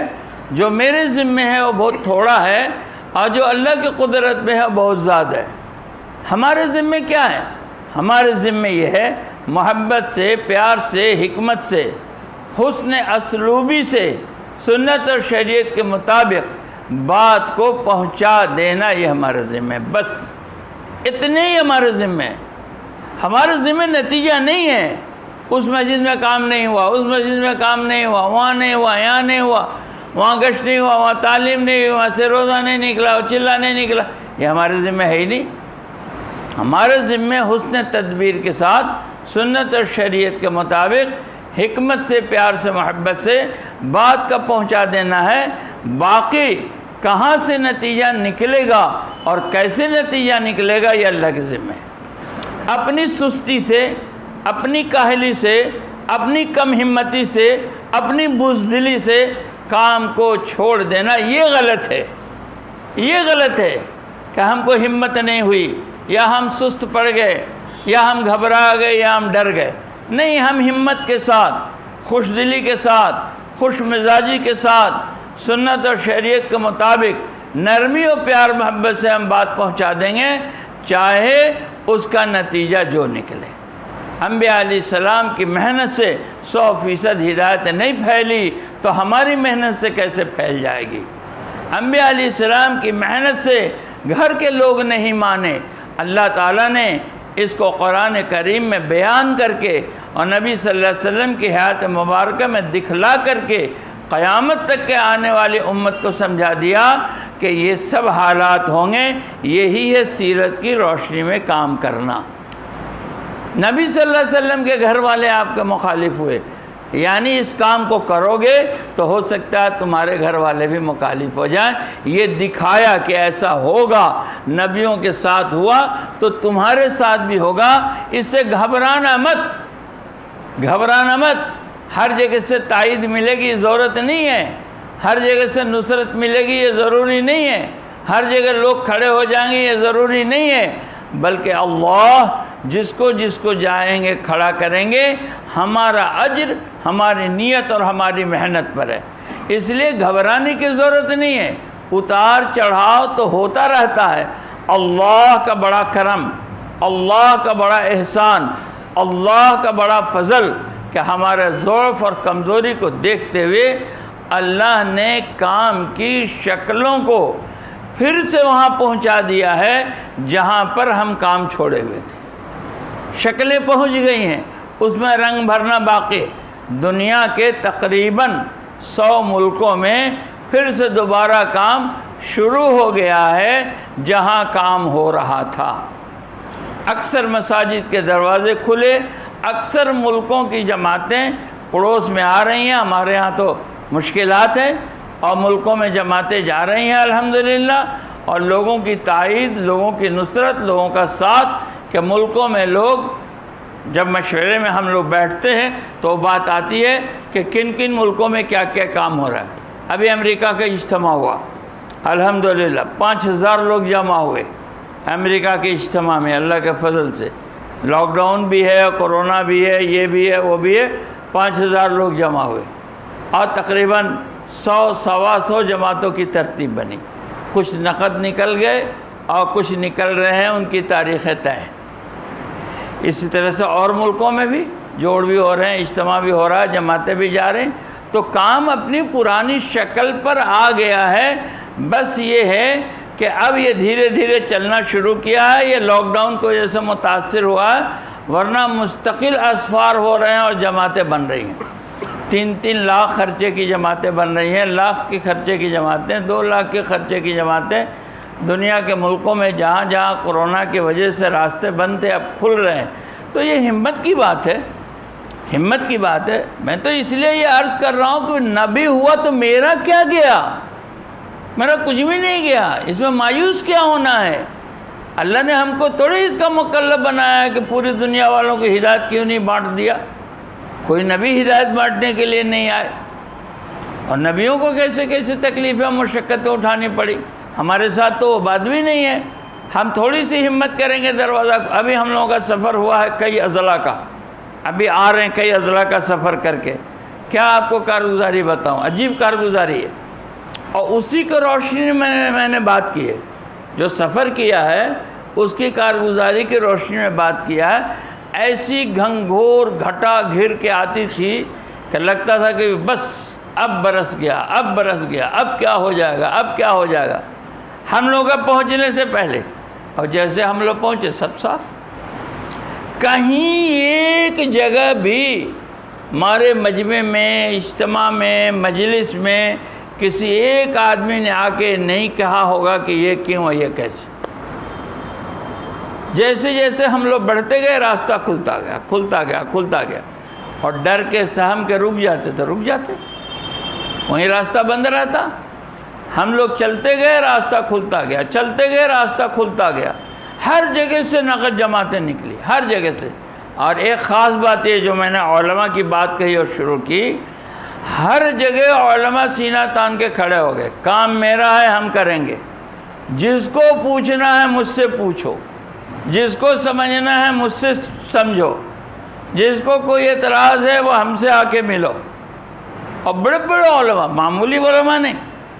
ایک محدث صاحب ملے، 55 سال سے حدیث پڑھاتے ہیں، بہت بوڑھے ہیں، 85-90 سال کی عمر ہے، 55 سال سے حدیث شریف پڑھاتے ہیں، 15 پارہ بخاری شریف کے حافظ ہیں۔ علماء اس کو سمجھتے ہوں گے کہ بخاری شریف کا حافظ ہونا کس کو کہتے ہیں۔ 15 پارہ بخاری شریف کے حافظ ہیں، 55 سال سے حدیث پڑھا رہے ہیں۔ وہ ہم لوگوں کے ساتھ جڑے کہ تمہارے ساتھ چلیں گے، ہم لوگوں کے ساتھ ساتھ چلے، ہم لوگوں کی عمومی جماعت تھی، عمومی جماعت میں چلے جی، ہر جگہ ساتھ رہے، ایک دم پورے علاقے میں ان کا شاگرد، 55 سال سے جو حدیث پڑھاتا ہو تو کتنے ان کے شاگرد۔ پھر بڑے بڑے اپنے مشائخ کے خلفاء، حضرت مولانا محمود الحسن صاحب رحمۃ اللہ علیہ کے خلفاء، حضرت مولانا اور منور حسین صاحب رحمۃ اللہ علیہ کے خلفاء، اور اس طرح سے حضرت مولانا ابرار الحق صاحب رحمۃ اللہ علیہ کا خلفاء، اس طرح بڑے بڑے بزرگوں اور مشائخ کے مجازین موجود ہیں، وہ سارے جڑے۔ علماء کا ہم لوگوں نے جوڑ کیا، 400 علماء جڑے، 400، اور اس میں بڑے بڑے مشائخ، اور ان مشائخ کی بات ہوئی، اور انہوں نے کھڑے ہو کے کہا میرے نام سے پرچہ، ان کے نام سے پرچہ لکھ کے ہم لوگ بھیجتے تھے کہ یہ جماعت جا رہی ہے آپ اس کی تربیت بھی کریں، نگرانی بھی کریں، اور اس کا رخ بنا کے اس کو استعمال کریں۔ اب علماء استعمال کر رہے ہیں، اس لیے ہم نے یہاں سے بات کی شروع کہ آپ علماء کو مطمئن کریں، ان کے پاس جائیں، ان کو شریک کریں، ان کو آگے لے آویں، آپ کو بہت فائدہ ہوگا، بہت مدد ملے گی، کہ اصل کام تو علماء کا ہے، ہمارا کام تو نہیں ہے، ہم کو تو ان کی نگرانی میں کرنا، ان کی تائید میں کرنا۔ تو ہر جگہ کئی اضلاع کے سفر ہوئے الحمدللہ، اور ہر جگہ سے اللہ تعالیٰ راستہ کھولتے چلے گئے، اور کہیں کچھ نہیں، کہیں کسی کی ہمت نہیں ہوئی کہ کوئی آگے کوئی بات کہے۔ اس لیے ہمت مردہ مدد خدا، ڈرنے کی چیز نہیں ہے، ہمت ہارنے کی چیز۔ ڈرنا کب تھا کہ مالک ہم سے حساب لے گا، کر کے کیوں نہیں آئے۔ اگر اللہ تعالیٰ کے ہاں سے یہ شرط ہوتی کہ ہم تم سے پوچھیں گے کر کے کیوں نہیں آئے، یہ ڈرنے کی بات تھی۔ یہ اللہ پوچھیں گے ہی نہیں کر کے کیوں نہیں آئے، چونکہ ہمارے ذمہ نتیجہ رکھا ہی نہیں ہے۔ ہم سے تو صرف یہ کہے ہوئے ہیں کہ آپ میری بات پہنچا دو، حکمت سے، پیار سے، محبت سے پہنچا دو، کوئی سنے تو کوئی نہ سنے تو، لیس علیہم بمسیطر، آپ کسی پر داروغہ مقرر نہیں کیے گئے ہیں، آپ کا کام تو بات کو اصل میں کیا ہوتا ہے، دیکھو کمزوری کہاں ہے، ہماری تربیت نہیں ہوئی ہے، ہم سب ایسے ہی رنگ روٹ لوگ ہیں، ذرا سی کوئی بات ہوتی ہے تو ہمارا نفس سامنے آ جاتا ہے۔ اب وہ نفس کے تقاضے کو پورا کرنے کے لیے گرمی ظاہر ہونے لگتی ہے، ہم کم ہیں، ہم تھوڑے ہیں، ہم کمزور ہیں، ہم بزدل ہیں، ہم بھی دکھا دیں گے۔ تو یہ ہم اللہ کے لیے نہیں کر رہے، یہ ہم نفس کے لیے کر رہے ہیں۔ اس میں اللہ کی مدد کہاں سے ہوگی؟ حضرت علی رضی اللہ تعالیٰ عنہ کے منہ پہ تھوک دیا تو اتر گیا۔ کہا کیوں نہیں قتل کیا، تم نے تو قابو پا لیا تھا۔ کہ نہیں، تم نے منہ پہ تھوک دیا تو ہم کو اپنے نفس کے لیے بدلہ لینے کے لیے غصہ آ گیا، تو اللہ کے لیے نہیں تھا، اس لیے میں اتر گیا۔ تو اتر گیا تو ایمان لے آیا۔ تو ہم کو اصل میں جوش اس لیے آتا ہے کہ ہم یہیں کے ہیں، میرا ہی محلہ ہے، میری ہی مسجد ہے۔ میرے بھائیوں، بزرگوں، دوستو، ہم اپنے شہر میں گئے، ہماری مسجد جو ہم لوگوں کی بنائی ہوئی ہے، ہماری ترغیب سے، تحریک سے مسجد بنی ہے، اس مسجد میں ہم کو بات نہیں کرنے دیا۔ لوگ بات کرتے رہے اور ہم بیٹھ کے سنتے رہے، اطمینان سے سنے، ہم کو کوئی تکلیف نہیں تھی۔ بات کرنے والے آئے، وہ سب تو ہمارے جاننے ہی والے تھے، وہ آگے پھر سلام مصافحہ کیے، ملے، بیٹھے، ہم کا بہت اچھا۔ کئی جگہ ایسا ہوا، کوئی بات نہیں، آر کی کیا بات ہے؟ اللہ تعالیٰ ہمارے اندرون کو دیکھتے ہیں، تم کتنے بنے ہوئے ہو، کتنے بگڑے ہوئے ہو، میرے لیے کر رہے ہو کہ اپنے نفس کے لیے کر رہے ہو، میری رضا مقصود ہے یا نفس کی رضا مقصود ہے؟ اگر نفس کی رضا مقصود ہے تب تو آدمی مقابلے پر آئے گا، اللہ مقابلے کے لیے کہی نہیں رہے، لا تکلف الا نفسک، آدمی اتنی ہی کرے گا جتنا اس سے ہو سکے گا۔ آپ خود کیجئے، لوگوں کو ترغیب دیجئے جتنا ہو سکے۔ ہم اس کا مکلف نہیں بنائے گئے ہیں کہ ہم کتنا کریں گے، ہم کو اتنے ہی کہا ہے، ہماری بات محبت، پیار، حکمت سے پہنچا دو۔ کسی نے روک دیا تو ہم مجرم ہیں کہ وہ مجرم ہے؟ مسجد میں جماعت ہے، کسی نے بستر پھینک دیا، کسی نے بورڈ لگا دیا نوٹ الاؤڈ، نہیں آنے دیا، تو اللہ کے مقابلے پر وہ ہے کہ ہم ہیں؟ وہ نہ ہے۔ اللہ ہم سے نہیں نہ پوچھیں گے کیوں نہیں لڑ گئے، کیوں نہیں مقابلہ کیا، کہاں دب گئے، ہم سے تو نہیں کہیں گے۔ اللہ کے مقابلے پر وہ ہے کہ اللہ کے دین کے لیے کوئی آیا تھا تو تم نے کیوں روک دیا؟ تو اللہ کے مقابلے پر وہ ہم تھوڑے ہیں۔ اس لیے ہم کو بالکل کم ہمت نہیں ہونا ہے، ڈرنا نہیں ہے، گھبرانا نہیں ہے، متاثر نہیں ہونا ہے، بالکل بال برابر بھی متاثر نہیں ہونا ہے، بالکل نہیں متاثر ہونا ہے۔ اللہ کا کام بلند آواز سے ببانگ دہل کرنا ہے۔ کوئی رکاوٹ ہے، ہم کو جواب دینے کے لیے نہیں کہا گیا ہے۔ تم نے روک دیا، ٹھیک ہے، ہم رک گئے، جاؤ۔ اللہ سمجھے تم سمجھو، میرے باپ دادا کا کام نہیں ہے، میں اپنے باپ دادا کا نام روشن کرنے کے لیے تیار نہیں تھا، میں اللہ کی بات کر رہا تھا، تم نے روک دیا تو روک دیا، لیکن ہمت نہیں ہارنی ہے، چھوڑنا نہیں ہے کام کو، ہمت کے ساتھ کام کو کرنا ہے، اور ان حکمتوں کے ساتھ کرنا ہے جو حکمتیں میں نے عرض کی علماء کی، خواص کی، عوام کی، ساتھیوں کی، اور آپس کی اجتماعیت. آپس کی اجتماعیت یہ بہت ضرورت ہے. اور اجتماعیت میں جو فرق پڑتا ہے وہ صفات کے نہ ہونے کی وجہ سے پڑتا ہے. اجتماعیت کے لیے دو چیزیں بہت اہم ہیں. دو چیزیں بہت اہم ہیں اجتماعیت کے لیے. ایک اخلاص، ایک تواضع. ایک اخلاص، ایک تواضع. جو کام اللہ کے لیے کرے گا جی وہ متواضع ہو جائے گا، وہ پیچھے ہٹ جائے گا. صحابہ کہتے ہیں کہ نبی صلی اللہ علیہ وسلم سے زیادہ اپنی رائے سے پیچھے ہٹنے والا ہم نے کسی کو نہیں دیکھا، حالانکہ آپ کو وہی آتی تھی.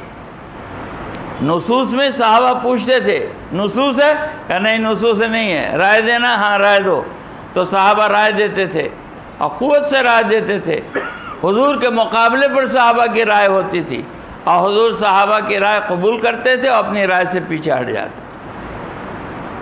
تواضع بہت ضروری ہے، تواضع اجتماعیت کے لیے. اور حق کا چھوڑنا، مفاد کا چھوڑنا. اجتماعیت کا اصول یہ نوٹ کر لیجئے، مفاد کا چھوڑنا. اجتماعیت کہاں مجروح ہوتی ہے؟ جب اپنے اپنے مفاد پہ جمتا ہے. مفاد کا چھوڑنا، مفاد چھوڑنا ہی اخلاص ہے. اخلاص ہے کہ ہم نے اللہ کے لیے کیا اس لیے ہم نے مفاد چھوڑ دیا. یہ اجتماعیت کی بنیاد ہے. متواضع اگر دو ہوں گے تو ان میں اختلاف بھی ہوگا تو لڑائی نہیں ہوگی، پارٹیاں نہیں بنے گی، گروپ نہیں بنے گی. اور تواضع کیا ہے کہ تواضع یہ ہے کہ اپنے کو آدمی کمتر سمجھے دوسرے کے سامنے، اعمال کے اعتبار سے بھی کمتر سمجھے کہ اس کا عمل اچھا ہے میرے سے. عمل میں اچھا سمجھنا عجب ہے اور مرتبے میں اپنے کو اچھا سمجھنا یہ تکبر ہے. اور اپنے کو نیچا اور چھوٹا سمجھنا یہ تواضع ہے. تو تواضع ہوگی تو اجتماعیت ہوگی. اور آدمی مشورے میں لڑے گا، میری بات نہیں رہی، میری بات نہیں رہی. اس لیے میرے بھائیوں، بزرگوں، دوستو، یہ صفات ہیں جن سے اجتماعیت ہوتی ہے. اور اجتماعیت، صالحین کی اجتماعیت اتنی بڑی طاقت ہے، اتنی بڑی طاقت ہے کہ اللہ کی طاقت کے بعد زمین پر سب سے بڑی طاقت مخلصین کی اجتماعیت ہے، صالحین کی اجتماعیت ہے. زمین پر سب سے بڑی طاقت صالحین کی اجتماعیت. اور اجتماعیت کے لیے شرط ہے اب مفادات کی قربانی. مفادات کی قربانی. اجتماعیت کب ہوگی؟ جہاں ہم نے مفاد کو قربان کر دیں. میری رائے ہے، ہم نے قربان کر دیا، دوسرے کے رائے پہ فیصلہ ہو گیا، کیا حرج ہے؟ اجتماعیت ہو جائے گی. کوئی مٹھائی تھوڑی تقسیم ہو رہی ہے، تنخواہ تھوڑی بڑھ رہا ہے، اس میں کیا ناک نیچی اونچی ہو گئی؟ ہم چھوڑ دیں گے. کم درجے کی چیز پہ فیصلہ ہو گیا، میری رائے پہ فیصلہ نہیں ہوا. تو اجتماعیت کہ ہماری اجتماعیت ہوگی تو یہ اجتماعیت، چند لوگوں کی اجتماعیت بڑے بڑے مجمع پر بھاری ہو جاتی ہے. کریں گے انشاءاللہ. دیکھو ایک چیز یاد رکھو، ہمارا یہ پورا کام عملی ہے، قولی نہیں ہے. 1-1.25 گھنٹہ ہم نے بات کیا، یہ بات ہے، اس سے کچھ نہیں ہونے کا.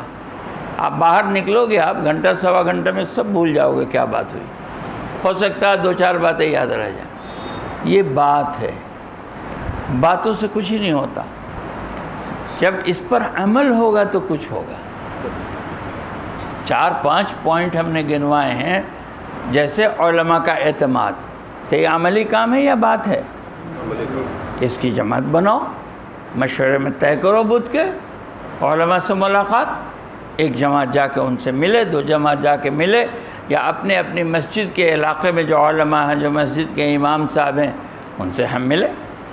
تشکیل کے لیے نہیں، دین سیکھنے کے لیے، ان کی دعا کے لیے کہ حضرت دعا کیجئے، ہم دعا کے لیے آئے ہیں. جی تو یہ ایک بات میں نے عرض کی ہے کرنا. خواص کی ملاقات، اس کو طے کرو.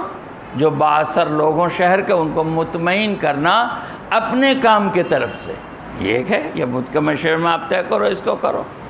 پھر اسی طرح سے میں نے عرض کیا طبقواری محنت، کہ ہماری محنت کا میدان اصل کون ہے، کہ جو دیندار ہیں ان کو تو ہم ان کی تشکیل کریں گے کہ آپ کے اندر جو دین ہے وہ دوسرے بھائیوں میں جس میں نہیں ہے منتقل کیجیے، لیکن 80% مجمع ہمارا وہ ہے جو بنیادی دین بھی اس کے پاس نہیں ہے، وہ اصل ہماری محنت کا میدان ہے، اس میں گھسا جائے طبقے کے اعتبار سے، طبقہ واری محنت یہ چیز کرنی۔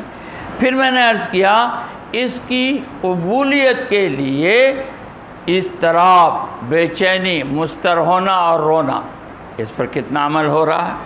ہم راتوں کو کتنا اٹھ رہے ہیں؟ جی پہلے کی جماعتیں پوری رات مسجد میں روتی تھیں، اب جماعتیں نکلتی ہیں تو پوری رات سوتی ہیں، فجر میں اٹھانا پڑتا ہے۔ جی تو یہ چیز کتنا اہتمام ہے ہمارا۔ ہم جب مقام پر ہیں، اگر ہم فجر پڑھنا چاہتے ہیں تو ہم کو تہجد پڑھنا پڑے گا۔ ہم تہجد نہیں پڑھیں گے تو ہم فجر نہیں پڑھ سکتے۔ امان الیاس صاحب کہتے ہیں کہ فجر کے وقت قرآن پڑھنے میں جو میں نے نور دیکھا اور کسی وقت میں نہیں دیکھا، تو فجر کے وقت تلاوت کرنا، آہ و بکا، دعائیں، رونا دھونا، اللہ سے مانگنا، تہجد پڑھنا، فجر پڑھنا، جتنا ہو سکے آسانی سے۔ نوجوان آدمی جس کو دفتر جانا ہے، دکان جانا ہے، پڑھنے لکھنے جانا ہے، اس کی بات الگ ہے، لیکن ہم جیسے لوگ جس کو گھر ہی میں رہنا ہے تو ہم 12 بجے 1 بجے رات تک جاگیں اور فجر کے لالے پڑ جائیں، فجر میں ہم جو ہے کبھی فجر ہوئی کبھی نہیں ہوئی، تو کون سا دین کا کام ہوگا؟ دین کا کام تو اس سے ہوگا جو اللہ کے سامنے اپنی عاجز اور انکساری پیش کرنے والوں۔ تو یہ ساری باتیں جو میں نے عرض کیا آپ کے سامنے، یہ سب عملی ہیں، عملی، یہ تو بات ہے۔ اسی لیے پوائنٹ وائز میں نے عرض کیا یہ 4-5 پوائنٹ ہے، اس کو عملی طور پر ہم کریں گے تب جا کے نتیجہ نکلے گا۔ پھر ہماری اجتماعیت کہ ہم مل جل کے رہیں، نیچ اونچ ہوگا، شیطان بیچ میں ہے، جو پیچھے ہٹ گیا وہ کامیاب ہے، جو مقابلے پر آ گیا وہ ناکامیاب ہے۔ ہمارے یہاں ہار جیت ہے اور جیت ہار ہے، ہمارے یہاں ہار جیت ہے اور جیت ہار ہے، جو پیچھے ہٹ گیا وہ جیت گیا، جو مقابلے پہ آ گیا وہ ہار گیا۔ تو یہ چیز ہم یہ طے کر کے چلیں کہ ہم کہیں مقابلے پر نہیں آئیں گے، ہم پیچھے ہٹ جائیں گے، ہم پیچھے ہٹ جائیں گے، ٹھیک ہے بھائی، اجتماعیت باقی رہے، اجتماعیت باقی رہے، اس کی کوشش کرنا۔ تو یہ عملی چیز ہے، اس کو قول سے کوئی تعلق نہیں ہے، جتنا کریں گے اتنا نتیجہ نکلے گا۔ اور قربانیوں کو آگے بڑھانا، قربانیوں کو آگے بڑھانا کہ ہمارے اوقات لگ رہے ہوں۔ ابھی 3 دن کی جماعتیں مشکل سے بن رہی ہیں مسجدوں سے، چلے کی جماعت نہیں بن رہی ہے، 4 مہینے کی جماعت نہیں بن رہی ہے۔ تھوڑی محنت کرنا، زیادہ دعا مانگنا، یا اللہ جماعت 4 مہینے کی بنا دیجیے۔ تفقد اچھی طرح سے کرنا، تفقد اچھی طرح سے۔ تفقد کیا ہے؟ تفقد ہے تحمل کو دیکھنا، کس کے اندر کتنا تحمل ہے، اس تحمل کے اعتبار سے اس کا رخ بنانا، چلے کا یا 4 مہینے کا۔ تحمل کے خلاف رخ بنائیں گے، شریعت کے خلاف نہ ہو جائے، اس کو دیکھنا، اس اعتبار سے اس کا رخ بنانا۔ کسی کو لوٹایا بھی جا سکتا ہے اور کسی کو بھیجا بھی جا سکتا ہے، دین کے تقاضوں کو سامنے رکھ کر اور سنت اور شریعت کو سامنے رکھ کر نبی صلی اللہ علیہ وسلم نے لوٹایا بھی ہے اور آگے بڑھایا بھی ہے۔ لوٹا دینا بھی دین ہے، آگے بڑھا دینا بھی دین ہے۔ تو یہ دیکھ کر کے کس کو کتنے وقت کے لیے بھیجنا ہے، اس کا تحمل کیا ہے، اس اعتبار سے۔ لیکن ہمارا جذبہ اپنا ضرور یہ ہو کہ ہم اللہ کے راستے میں نکلیں گے۔ جن کا 4 مہینہ نہیں لگا وہ تو 4 مہینہ لگا لیں، جن کا 4 مہینہ لگ گیا تو ایک بار کا 4 مہینہ کافی نہیں ہے، بلکہ آدمی 1 بار 2 بار 3 بار، جی سال کے بعد 2 سال کے بعد 3 سال کے بعد 4 سال کے بعد 4 مہینہ دہرائے۔ جن کا 4 مہینہ لگ گیا بیرون کی نیت کریں، بیرون کی جماعتیں بنا کر خرچے کے ساتھ رکھ دیجئے، دروازہ کھلے گا تو جائیں گے، جائیں گے جب دروازہ کھلے گا، لیکن جماعت تو بنی رہے، دروازہ کھلے گا تو جماعت بنائیں گے، یہ نہیں جماعت پہلے بن جائے دروازہ کھلے گا تو جائیں گے، ٹھیک ہے نا انشاءاللہ۔ ایسے ہی اپنا چلہ ہر آدمی کا، یہ پچھلے سال کا چلہ بہت لوگوں کا باقی ہے لاک ڈاؤن کا، تو چلے لگ جانے چاہیے۔ تو اب ہمت کر کے بتائیے 4 مہینے کے لیے کیا تشکیل ہے بھائی؟ پہلی تشکیل کیا ہے؟ بیرون ہے اندرون ہے 4 مہینہ ہے کیا ہے 4 مہینہ 4 مہینہ ہے پہلا بتاؤ بھائی کب سے کوئی دن تاریخ ہے کب سے اکتوبر کے آخر میں 4 مہینے کی جماعت ہے بتاؤ بھائی ہاں ایسے ہی ارادہ کریں گے تب جماعت کریں گے ارادہ کریں اپنے مسجد وار جماعت کے مشورے میں رکھیں اور ملاقاتیں شروع کریں جماعت اجتماع سے اور تشکیل سے نہیں بنے گی جماعت ملاقاتوں سے بنے گی انشاءاللہ فَتَرْحَمْنَا لَنَكُونَنَّ مِنَ الْخَاسِرِينَ یا اللہ ہمارے خطا قصر کو معاف فرما یا اللہ ہمارے بچوں کو درگزر فرما یا اللہ رحمت کا کرم کا فضل کا احسان کا معاملہ فرما یا اللہ ہم سب سے راضی ہو جا یا اللہ اپنے رضا والے کاموں میں لگا دے اپنی ناراضگی والے کاموں سے بچا دے اپنے رضا و جنت کے فیصلے فرما اپنے ناراضگی و جنت سے حفاظت فرما یا اللہ جو ارادے کیے گئے اس کو قبول فرما جو نیتیں کی گئے اس کو قبول فرما نکلنا آسان فرما رکاوٹوں دشواریوں کو دور فرما سہولتیں آسانیاں پیدا فرما ہم کمزور ہیں ہم ضعفاء ہیں ہماری مدد فرما ہماری دستگیری فرما قدم قدم پر رہبری فرما اے اللہ ہم کو تھام لے بچلنے سے ڈگمگانے سے پھسلنے سے ہم کو سہارا دے دے یا اللہ اپنے کرم سے کام لے لے ہماری غلطیوں کوتاہیوں کو معاف کر دے عافیت کے ساتھ ہمیں موت تک چلتے رہنے کے لیے قبول فرما لے اے اللہ برسہ برس بیت گئے ہم تیرا تذکرہ کرتے رہے لیکن ابھی تیری محبت سے دل خالی ہے اپنی محبت نصیب فرما اپنا تعلق نصیب فرما اپنا تعلق نصیب فرما اپنے پر اعتماد و بھروسہ نصیب فرما ہمت قوت جرأت نصیب فرما تیرے کام کو کام بنا کر کرنے کے لیے قبول فرما تیری رضا کے لیے کرنے کے لیے قبول فرما دکھاوا شہرت نام و نمود کے ناپاک جذبے سے حفاظت فرما اپنے کرم سے ہمیں مل جل کر کام کرنے والا بنا دے ہمیں اجتماعیت پیدا فرما اتحاد اتفاق پیدا فرما محبتیں پیدا فرما اخوت پیدا فرما بھائی چارگی پیدا فرما ہر خیر ہر بھلائی کو مقدر فرما ہر شر ہر برائی سے حفاظت فرما وصلی اللہ تعالی علی خیر خلقہ محمد وآلہ وصحبہ اجمعین برحمتک یا